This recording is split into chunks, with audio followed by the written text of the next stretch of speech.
Human Freedom and the Self is a paper written by Roderick M. Chisholm in the middle of the 20th century. The author's main idea is to discuss determinism and libertarian beliefs, relying on human actions, attitudes, and knowledge.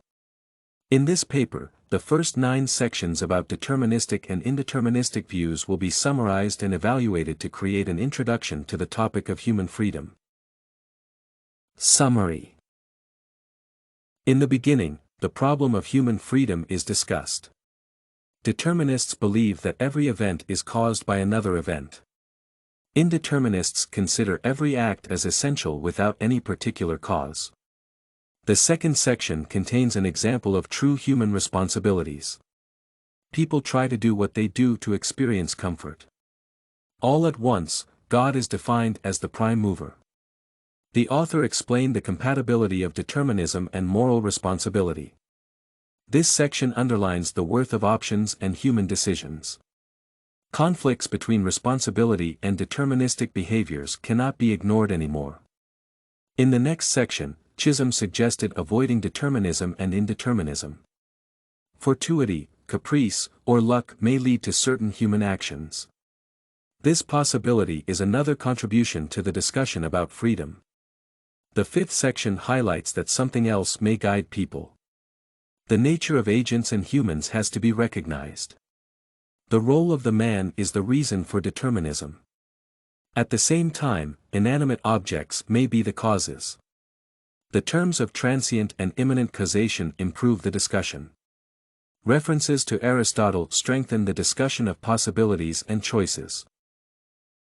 The brain function theme is touched in the 7th section. Cerebral events happen, causing new actions taken by a person. The connection between immanent causation and transient causation is strong. The next section contributes to the same discussion about causation. New conditions occur and challenge an understanding of human actions. Chisholm was confident that different agents might cause an event. Therefore, the focus of the 9th section is immanent causation. External and internal factors influence the nature of human decisions. The reader has to recognize the worth of immanent causation. Critical evaluation. After the reading of the paper created by Chisholm, I would like to admit that the progress of human thought cannot be ignored. On the one hand, I agree with the author that human actions have to be evaluated from the deterministic point of view. On the other hand, I think that the idea of human freedom is more complex today than it was several years ago. Some people do not find it necessary to develop a particular attitude towards their freedoms.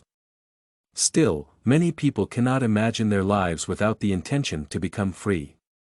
At the same time, there are many external factors that determine the human choice.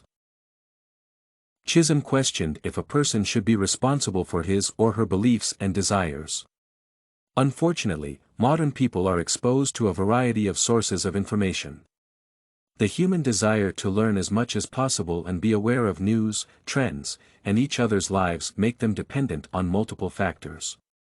Therefore, Chisholm's idea that action can neither be deterministic nor indeterministic is not appropriate for a modern person like me. The position to underline the connection between immanent causation and transient causation seems to be suitable and effective in today's world.